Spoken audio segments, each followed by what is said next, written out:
اینجا دیگه لباسا رو تحویل گرفتیم، بعدش پوشیدم و هیچی دیگه. اولش خندم گرفته بود، بعدش استرس گرفته بودم. خب بچه‌ها من لباسامو عوض کردم، اومدم بخش. نمیدونم بعد اینکه لباسا رو پوشیدم یکم استرس گرفتم. الان که بعد اینکه صدام کنم برم اتاق عمل.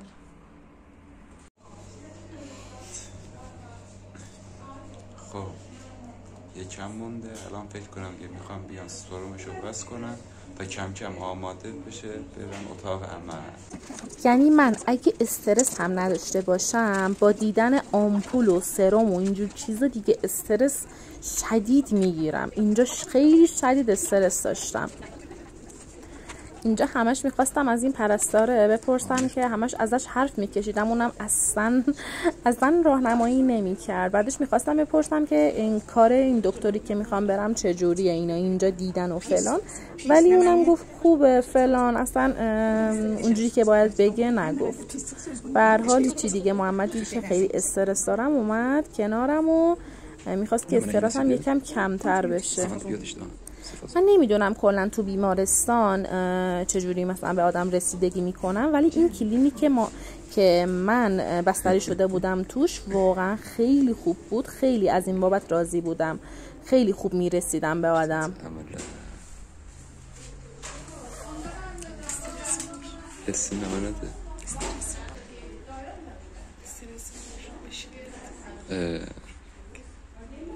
Yok baba stresin olmaz. Niye stresin olur? Sen rahatsın önce sen içer ya. Rahatsın önce sen incelen kal. Ve de çok da 2 saat.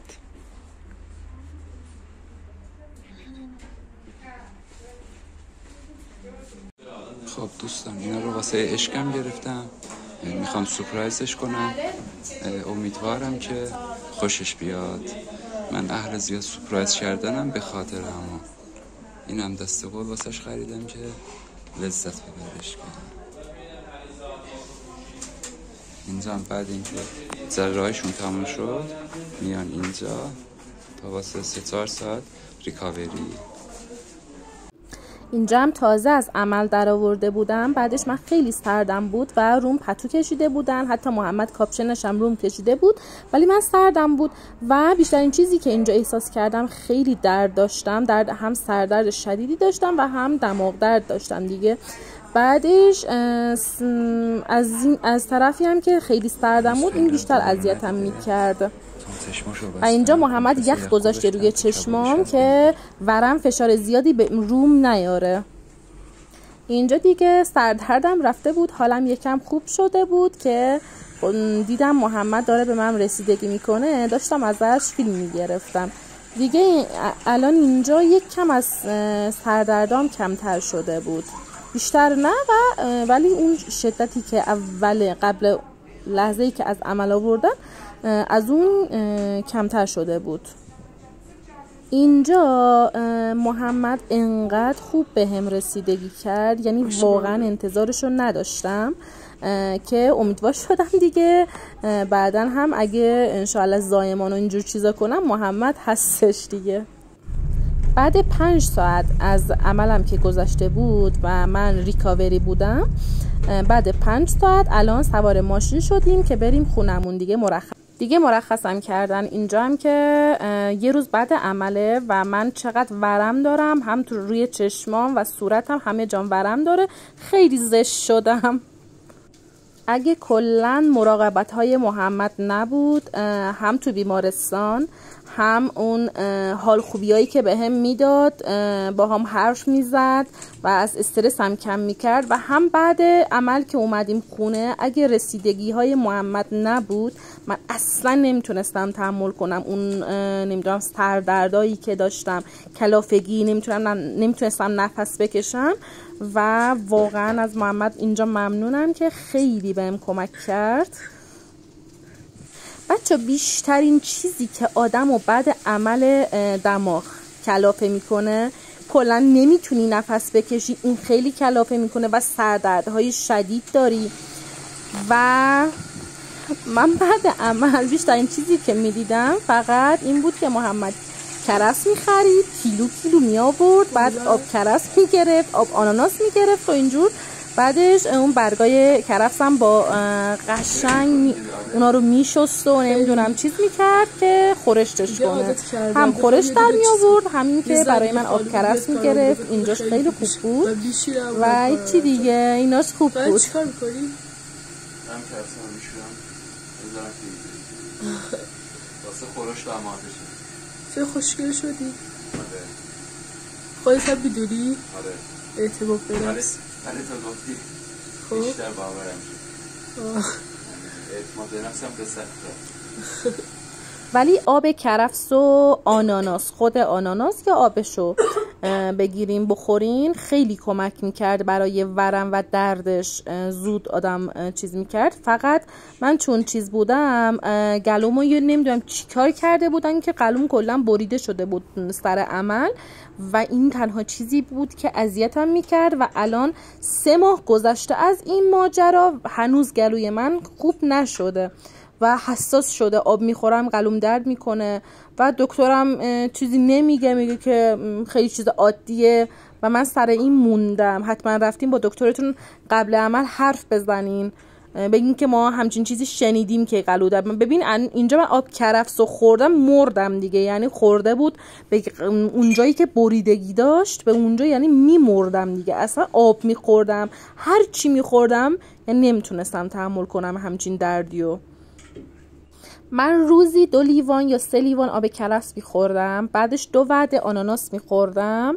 اینا برام خیلی خوب بودن و غذاهای نرم میخوردم. اصلا نباید غذای سفت بخورین، چون شما با دندونتون چنگ میزنین اون باعث میشه هم بخیاتون چیز بشه هم فشار میاره به دماغتون. باید غذای نرم بخوریم. من فرنی و نمیدونم فرنی دیگه همون شیر برنج دیگه همچین چیزایی میخوردم. سوپ نرم میخوردم، آناناس و محمد له میکرد میداد میخوردم.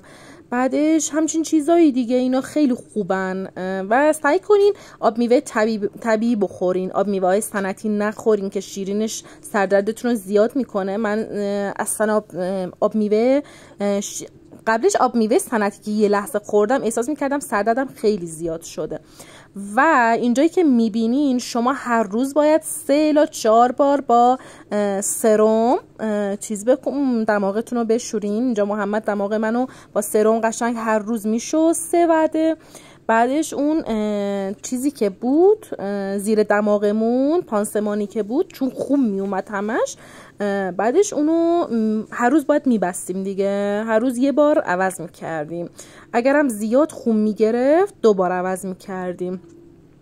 بعدش و یه دونه اولش پماد تتراسایکلین داده بودن اونو میزدیم. بعد که دیگه چیز بقیه رو چیز کردن دیگه احتیاجی نداشت.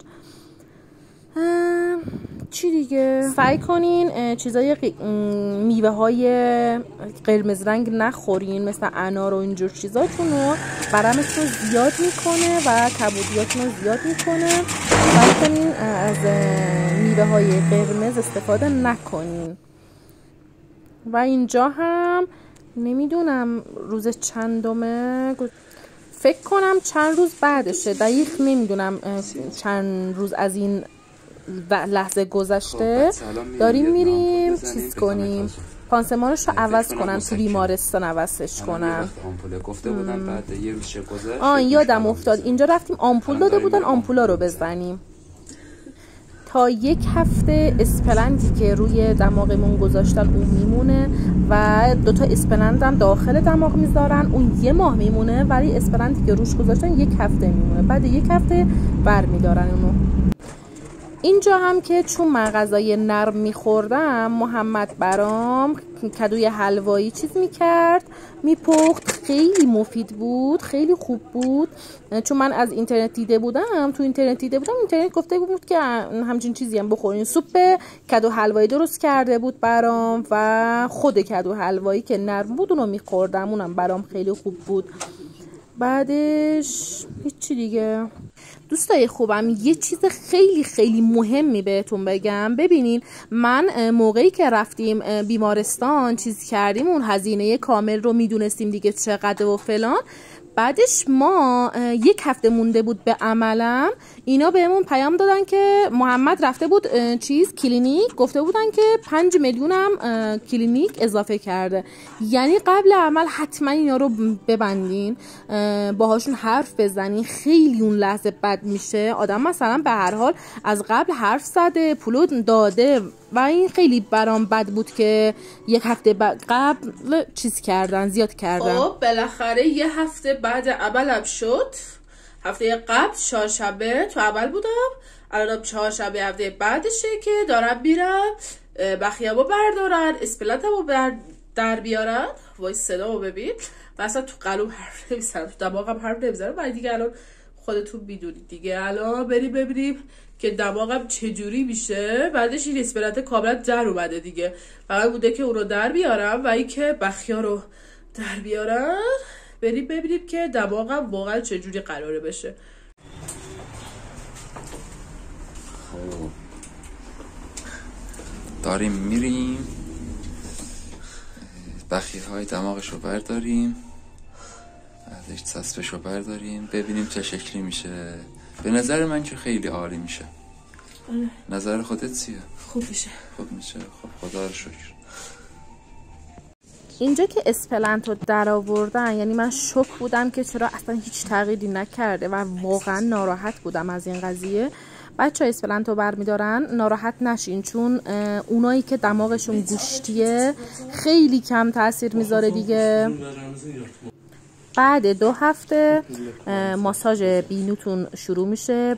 اون باید اون دکتری که اونجا هستش اون خودش میگه که چجور ماساژ بدین. هر دماغی ماساژش فرق میکنه. بعدش شما هر روز باید 20 بار 20 ثانیه ماساژ بدین. و من دیگه بعد چند دفعه که رفتیم اونجا چسب زدم دیگه، بقیه‌شو خودم یاد گرفتم. اینجا بهم یاد داد دیگه، خودم چسب میزدم. سعی کنین چسبشون رو اونجوری که یاد میدن بزنین. هزینه بینی من با آزمایشات و سی تی اسکن و همه چیز در اومد تقریبا 63 تومن. تبریز عمل کردم. گفتم که بدونین من تهران عمل نکردم، تبریزه، نمیدونم دیگه. هر دکتری هم با دکتر دیگه کلا فرق میکنه هزینه هاش. ما چند تا دکتر رفتیم، چند تا که چرز کنم 11 تا دکتر رفتیم ویزیت گرفتیم و قیمت ها با هم دیگه فرق میکردم. بیشتر مهم براتون این باشه که دکتری که خوبه عمل کنه، نمیدونم 5 تومن چند تومن مثلا ارزون ترش قوله اینا رو نخورین، چون خیلی مهمه، چون خیلی عمل مهمیه. اصلا به قیمتش چیز نکنین، زیاد تحقیق کنین که دکترتون خوب باشه، وگرنه پولش مهم نیست. مهمترین نکاتی که بود بعد عمل همشو الان میگم اینجا. بعد یک هفته تا یک هفته، بعد یک هفته نه، تا یک هفته نمیتونین حمام برین. بعد یک هفته میرین حمام. بعدش و بیشترین اذیتی که درد نداره. چرا دروغ بگم؟ مثلا درد فقط اون 1 ساعت اول که از عمل در میارن درد داره، بعدش درد نداره. فقط کلافگی، سردرد خیلی شدیدیه، نفس نمیتونین بکشین و اون اسپلنتی که میذارن روی دماغتون اون تا 1 هفته که بردارن خیلی فشار شدیدی به چشماتون میاره و آدم احساس میکنه که دیگه چشماش از جاش داره کنده میشه. اون بیشترین اذیتی که منو میکرد کلافگی اون اسپلنت بود تا اونو بردارن، اون فشار از روی چشمم و از روی صورتم بره. بعدش که 1 هفته بعد اسپلنت رو در آوردن دیگه راحت بودم. بعدش داخل دماغم 2 تا هم اسپلنت گذاشته بودن، اونم یکم اذیت داشت، درد نداشت، فقط کلافگی بود میگم دیگه.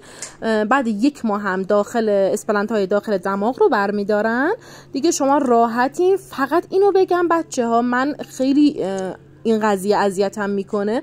من بعد اینکه 1 ماه از نمیدونم 25 روز الی 1 ماه از دماغم گذاشته بود، عملم گذاشته بود، احساس میکردم خیلی دماغم کوچیک شده، جمع و جور شده، با نمک شده، اینجوری بگم بهتون.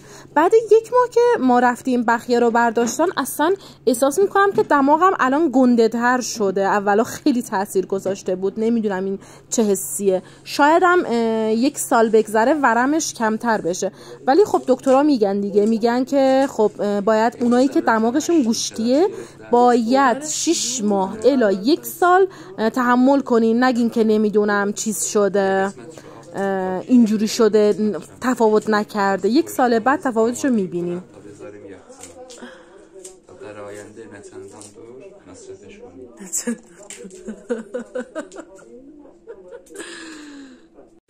سر هزینه‌ش هم حتما اون اولش باشون حرف بزنین، بگین که نمیدونم مثلا من الان تایم میگیرم بعد 2 ماه دیگه، بعد 1 ماه دیگه، نیاین شما بگین که نمیدونم هزینه اینقدر، هزینه دکتر زیاد شده، هزینه کلینیک شده، چون شما هر چقدرم اعتراض کنین نه اصلا قبول نمیکنن، یعنی حتی ناراحت هم میشن. واقعا من اونجا اعتراض میکردم، ناراحت شدن که چرا اعتراض کردم.